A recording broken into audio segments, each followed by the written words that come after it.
Don't fall asleep because now we are going to walk. And so I would like to have a discussion with you about this EU natural restoration law because there's a big opportunity for us to highlight the alpine issues.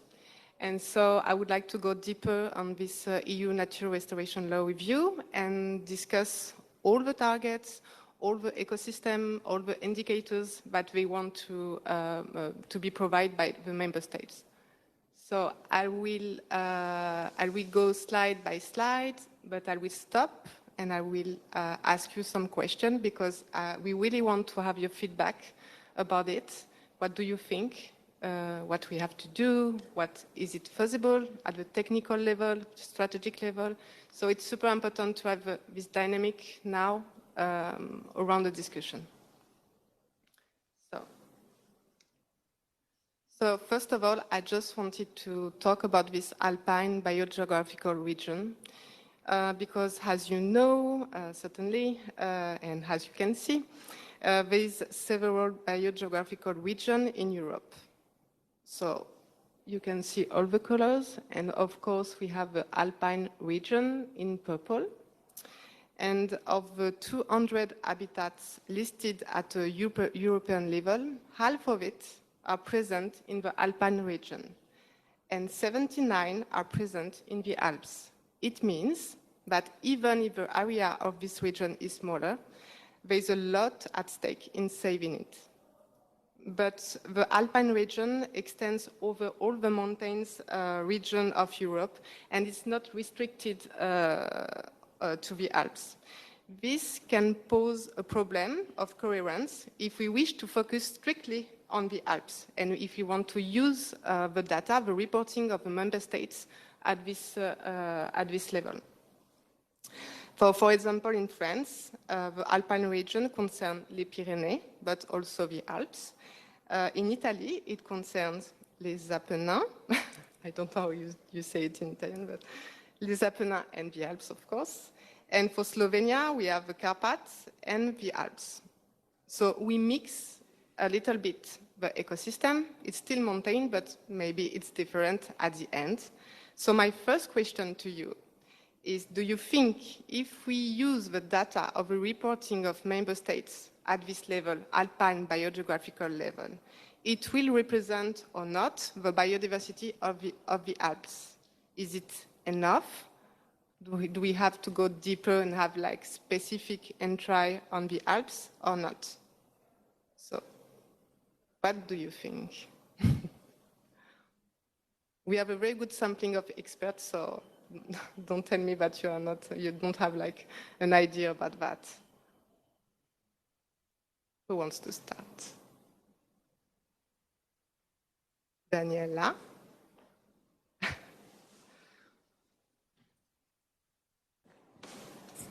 Trying to make some point.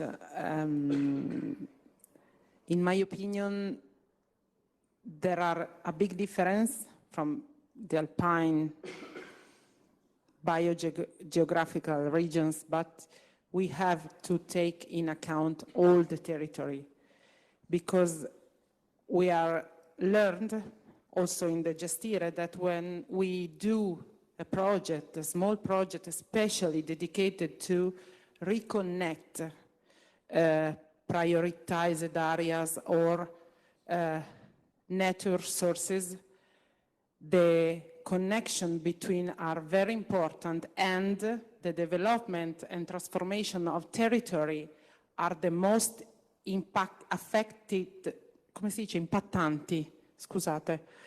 I mean impacting. The most dangerous things that we always forget that can damage biodiversity.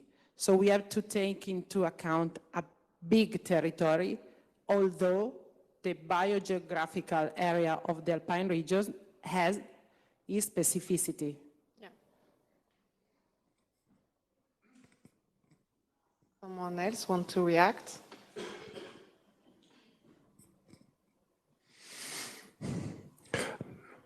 I would prefer to give the biogeographical regions a bigger role than now. Now I'm not sure, I think they have no role, because the objectives in Article 4, for example, they are objectives for the member states. And the borders of a member state, for example, like Germany, is it really so sensible to have a look on a certain habitat or on a certain species for the whole of Germany? Or isn't it more useful to have a look on the Atlantic region, of the continental region, and of the whole Alpine region? And therefore, I would give them a bigger role than now in the draft. Yeah. This is a useful concept. Yes, it is. And actually, the reporting of the member states, they report for each biogeographical region. So we have this entry at the European level for the reporting, but it's more like the operational level, you know, because we are on the Alps. So maybe if you want to use this data of the Alpine biogeographical region, is it feasible to use it to represent the issues at the Alps level?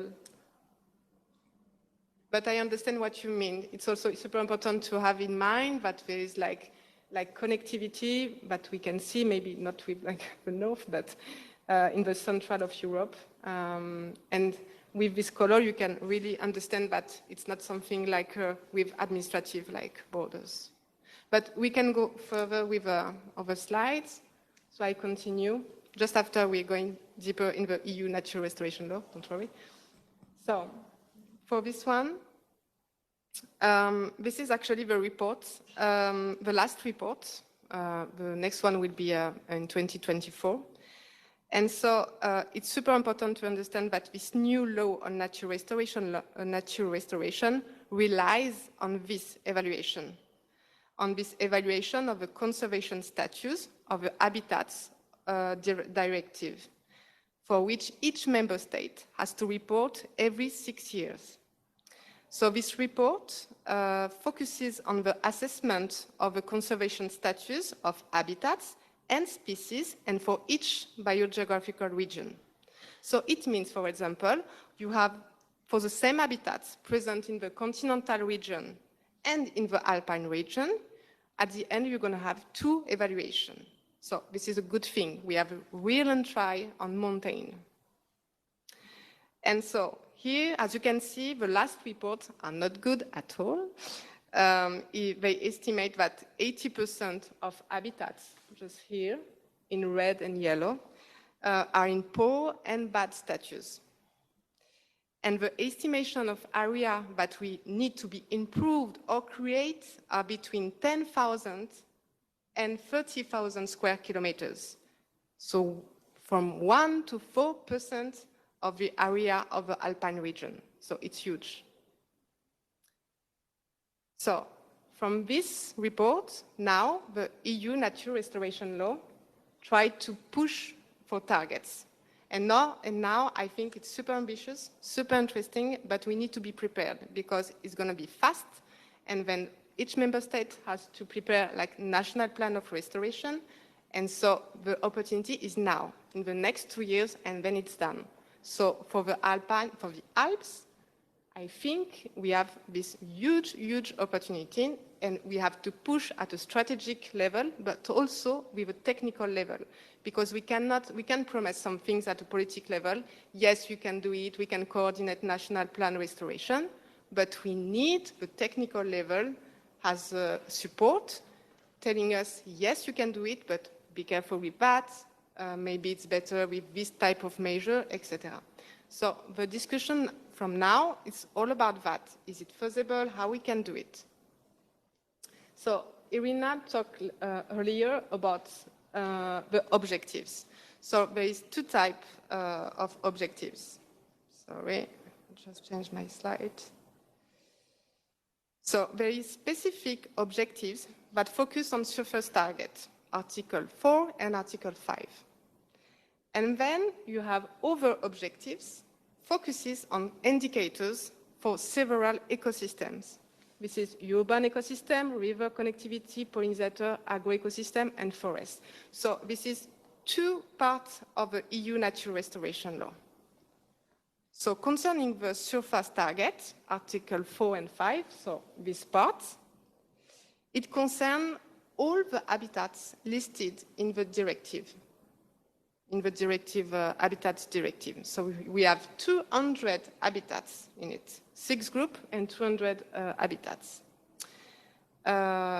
So this is a list. You know, I told you before that we have to evaluate all the conservation status of habitat and species. It's all about that. And then they also talk about protected species because they want to work on habitats. If it's not in a good shape, then we're going to restore it, okay?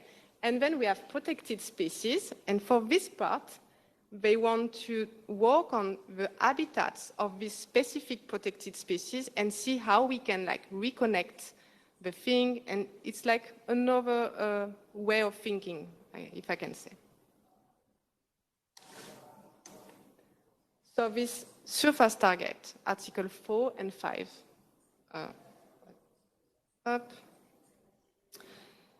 So for each terrestrial habitats, for each biogeographical region, so now we are in the alpine biogeographical region. So for each habitat, the member states will have to restore surfaces in poor conditions.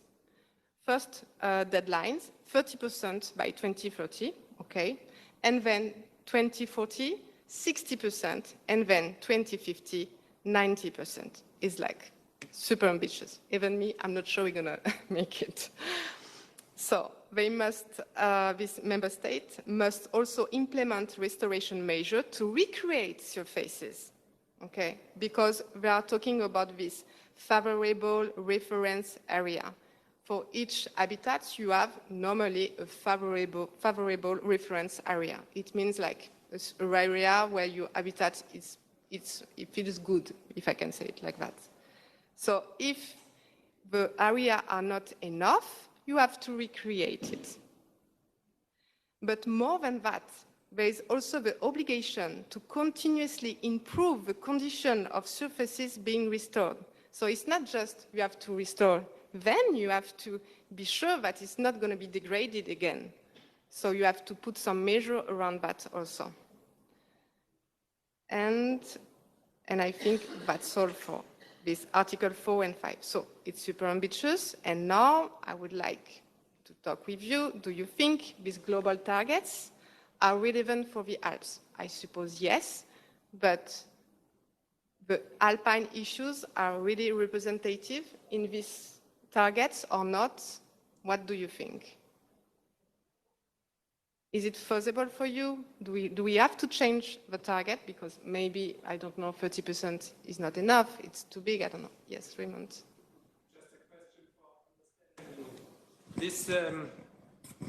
Just a question for understanding. Just a question of understanding. What you have here on the slide, these the figures, are based on the proposal of the COM? Yes. Or on the opinion of the council, or on the decision or opinion of the parliament? What is your basis? Yeah. Because you know it has changed meanwhile between council and parliament. Yes, it's true. This is the initial proposal, but from this initial proposal they change because there is a trilogue between the parliament, the commission, then the conseil. And actually, then they don't agree on everything. So it's true, it's not going to be like that at the end. It's going to be less ambitious. And it's not going to be 30%. I think it's going to be 20%. From now, the negotiation no, it's deleted. is 30. Because I have here the 4-column document. Ah, okay. From the moment. And in this, I see the second column is the parliament's opinion. The third is the council. And I don't say anything on the rest, but Parliament and Council deleted, for example, this timetable yes, in the quota. Yeah, but honestly, like I really want to save the planet like you are, But I really think the timetable is not like feasible, except if you like put everything you have on it. But if I think it's like too ambitious, we need to do it like maybe step by step. What do you think? You think for the Alps it's something feasible? No? I can see like head. Okay, well, we can go forward. So now we're going to talk about this ecosystem. So ecosystem, it's not just ecosystem, but actually there is like these 5 topics.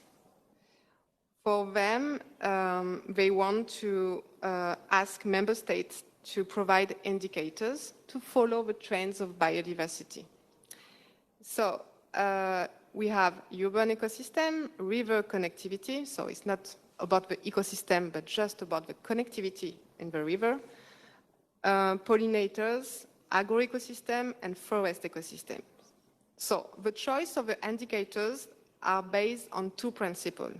They said, okay, if we have to choose indicators for member states, we're going to choose indicators that provide direct information of the state of biodiversity and also about the ecological quality of the ecosystem. So, okay. But then they also said we have a second principle, and the second one is we need to have data available. Of course, you cannot ask all the member states to respond to an indicators if there are no data available for everyone. So at the end, the choice is very small because you don't have a lot of data available for everyone, and also indicators at the same time relevant for the biodiversity. But they did it, so we're going to check. Ah, yes, okay, sorry. So for the urban ecosystem, I'm going to pass this one, but because for sure there's no a specificity on alpine issues. It's just like you have to increase the area of green spaces, and honestly, that's all. Oh, sorry. So for the river and streams, it's more interesting, actually, because the idea here is to identify all obstacles to surface water connectivity. So first you do this inventory, all the barriers, obstacles that you have, and then you have to eliminate some of them to contribute to the floodplain restoration and also restore ecological continuity. So at the end, the target for the whole Europe is to have continuity of 25,000 kilometers of rivers by 2030. So from your point of view, this is something feasible. I think in the Alps we have these issues actually of obstacles, or maybe I'm wrong, but I think we are super concerned by this because there is a lot of, I don't know the word for that, but plant, I don't remember the name, but we have a lot of obstacles. So do you think it's feasible to identify all these obstacles in the Alps and prioritize actually these obstacles to eliminate? Someone is expert on this, no? Okay. I think it's quite difficult to get this goal. Tu vuoi parlare in italiano? Posso parlare in italiano? Ok. Almeno in Italia. Well, at least in Italy, reaching those 2 goals is very ambitious. It's quite utopistic because on one hand, you have an understanding of how to limit water risks, changing paradigms, thus not applying the usual approaches of lamination pools and barriers. So basically, we need to completely change our approach to the management of water tanks. And the second item, which is strictly related to the first one, so restoring water flows, reading those goals, I have a feeling that no one really thought about how to do it. You know, the directive 2027, the water directive of 2027 says we need to reach a good quality for water bodies. Well, not all of them, but most of them. So here in Region Lombardy, we are at 50%. But this is a situation that's quite common all over Europe. So I'm wondering, by 2027, and you know, the good quality status is related to the water health status. So I'm wondering, how will it be possible to reach this goal 3 years later, this free-flowing rivers goal? It's quite ambitious. I thought we would discuss it. Solo due cose sul... I just want to add a couple of things about rivers. Well, first of all, there is a cultural problem because despite our EU strategy for biodiversity and despite having this goal for rivers in Europe, and although we are thinking about eliminating obstacles in Italy, we are thinking about building new obstacles for our rivers. We have a big project in Europe, the Po project, that's part of our national development project. And this has been attacked by farmers' associations because we don't even want to act about the last part of the river. There really are obstacles everywhere. And there's also a new proposal in the region Lombardy to, again, modify the River Po. So I think we have a cultural problem. And this is something we should tackle with our goals. And the Italian strategy for biodiversity is no exception. I want to know, how is Italy really contributing to the goal of 25,000 kilometers? So we already have some goals for in our directive, but I don't know if we're ever going to reach them. We are now paying for water depuration. We have many different problems in Italy. As I said, it's a cultural problem. There are also some very powerful lobbies who are really playing against us. Even after the flood in Emilia-Romagna, our goal is to clean rivers, to keep flood risk at bay. And everything we've talked about today, and it's something that's rarely dealt with.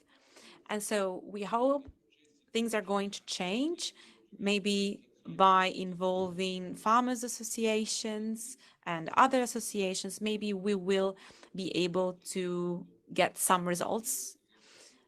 The project for the River Po was presented by WWF, but also by Confindustria. So there was originally a common goal, but then it was really difficult to continue the project. Just one sentence on the rivers, because since last week I'm taking part in Bavaria on a round table on water supply. Don't you think there will be, think about the climate change? Aren't you afraid that in future retention will become so important that we will build lots of new water storages just to keep the water and use it or let it flow when it is needed? So here could emerge quite big trade-offs.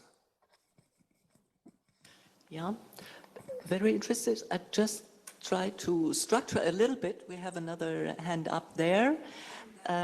We can continue this discussion until 20 past, 25 past 5.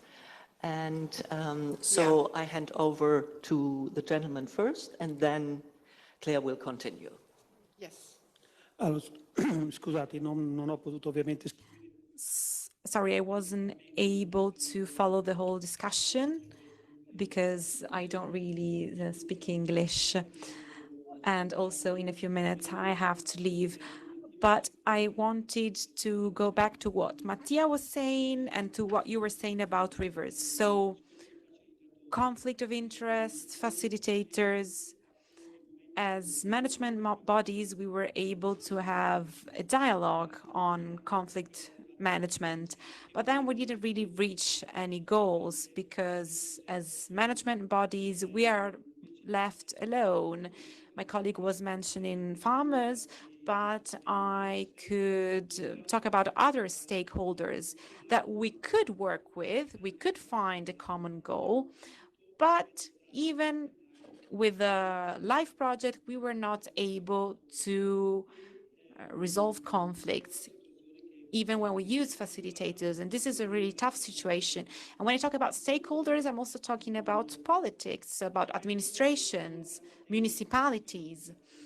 Sometimes they really are opposed to environmental policies, which then affects regional policies. So as management bodies, this is a great problem. And we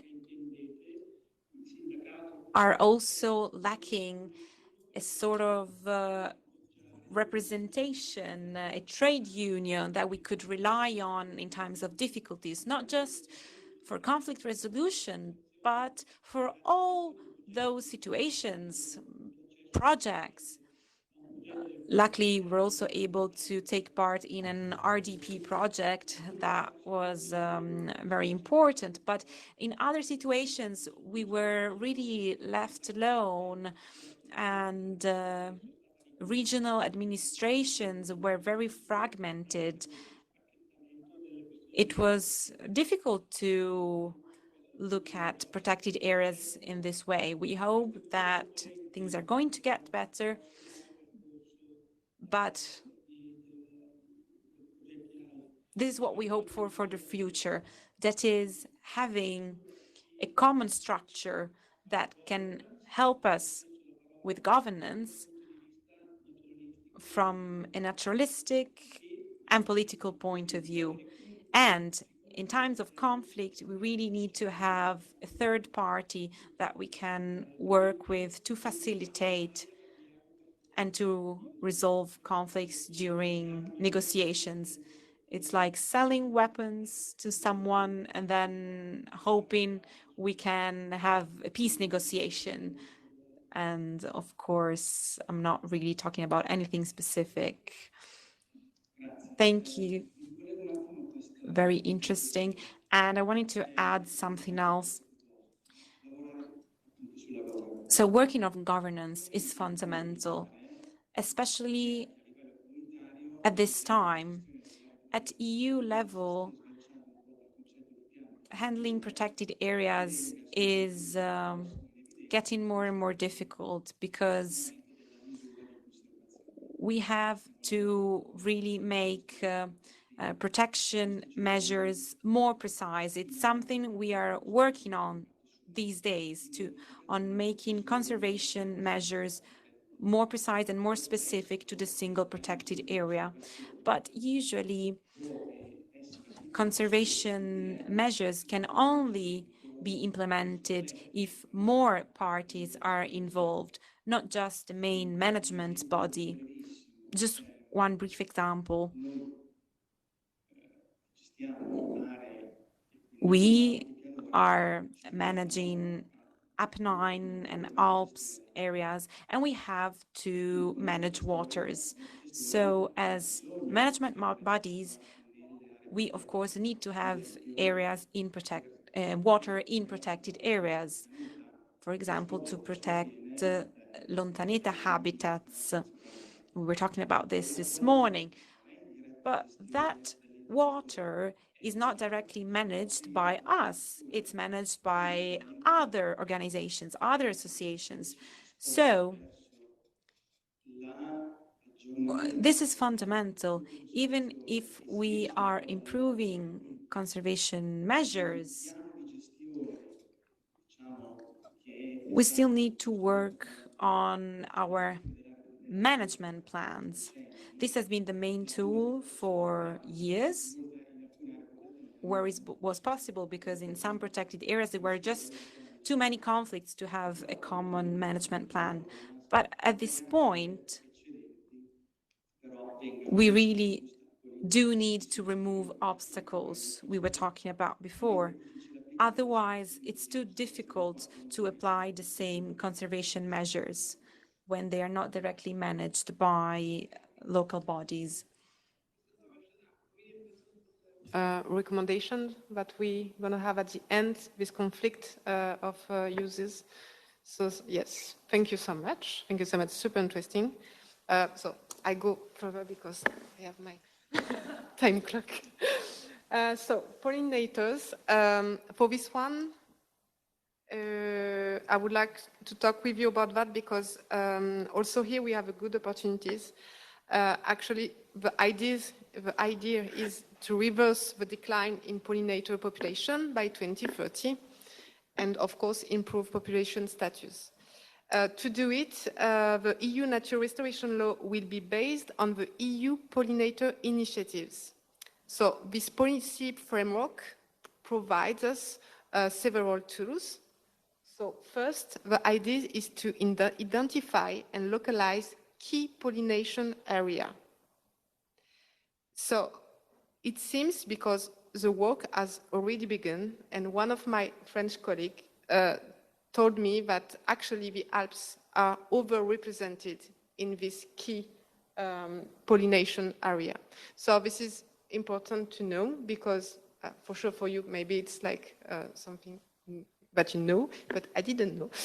And so it's super important because if they said, okay, in the Alps, we have this like area super important for pollinators, then we will have funds, then we'll have like chains to restore like many habitats to save pollinators, but at the same time, you will save other species and, you know, like it's a win-win. Also, there is like work about the delimitation of the buzz lines, so the connectivities, the corridor, ecological corridors that pollinators need to live, and also monitoring, and they will update the list of typical pollinator species. So there's a lot of works around pollinators, and the Alps is going to be one of the sectors like the most relevant for that.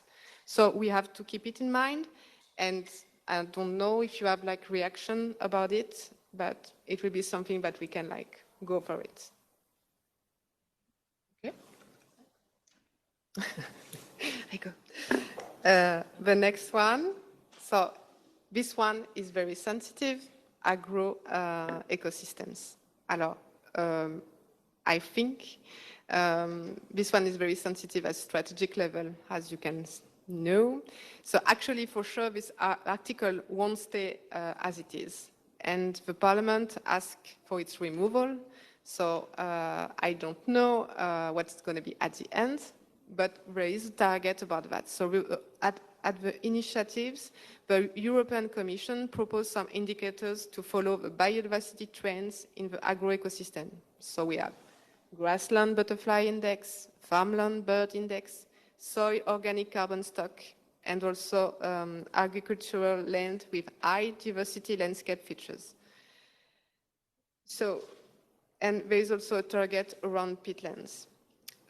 So I think these indicators can work, but I'm not sure it's relevant for the Alps, actually, because we have like very specific issues about agroecosystem in the Alps, and I think, but I would let you to say it, I think these indicators doesn't work for us, but I would like to have your point of view about that. Do you think these indicators are sufficient to represent the alpine biodiversity in the agroecosystems? You can talk in Italian, no? There is no problem with that. we still have two tailored inputs. One is actually from Raimund. Is it on agriculture? The other one was on river contracts. Is that still, you want to make that point still, Dario, or agriculture? Do you have would you like to make an input here, Raimund?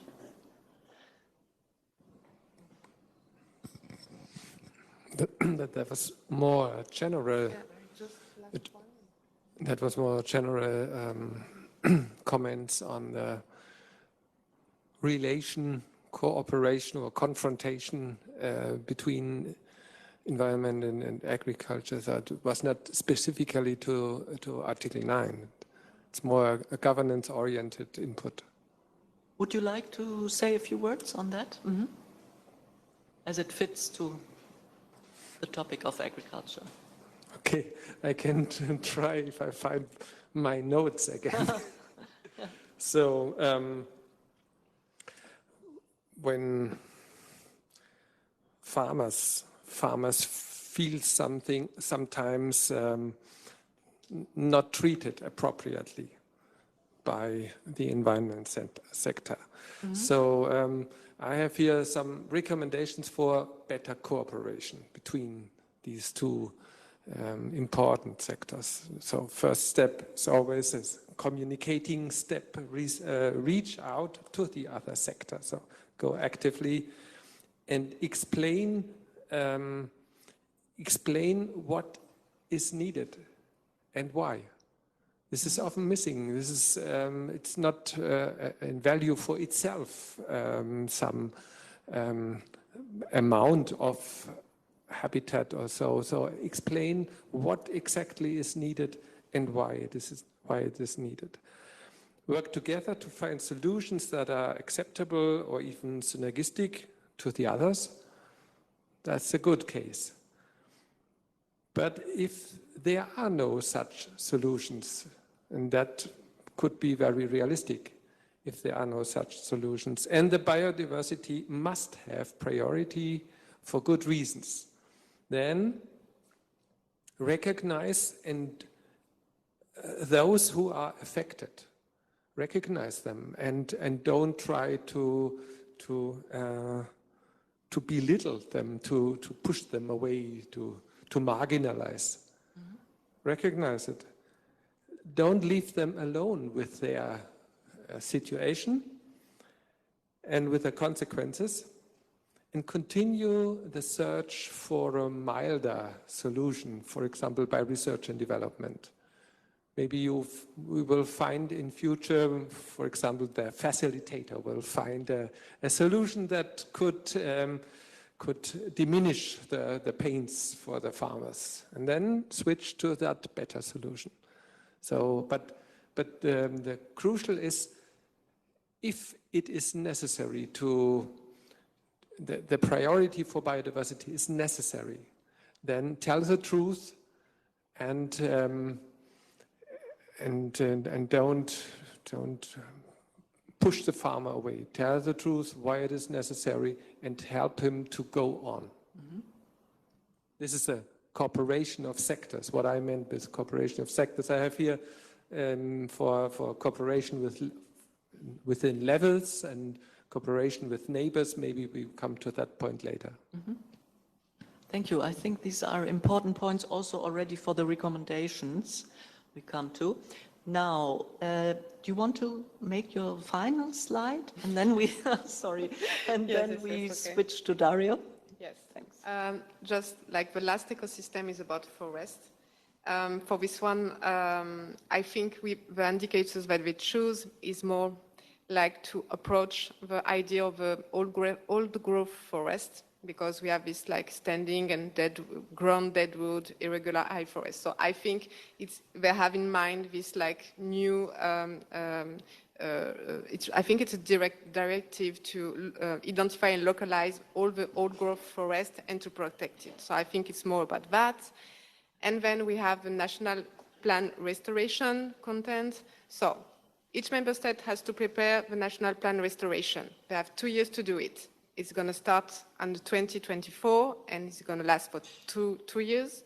So in it, they have to have a plan to cover the period up to 2050. They have to the quantification of the area to be restored, description of a restoration measure plan, inventory of barriers, and one we have to removed, and also indication of the measure to ensure that the areas covered by the habitats do not deteriorate. So this national plan restoration has to be prepared by all member states, and I think we can do something to coordinate it in the alpine level. Thank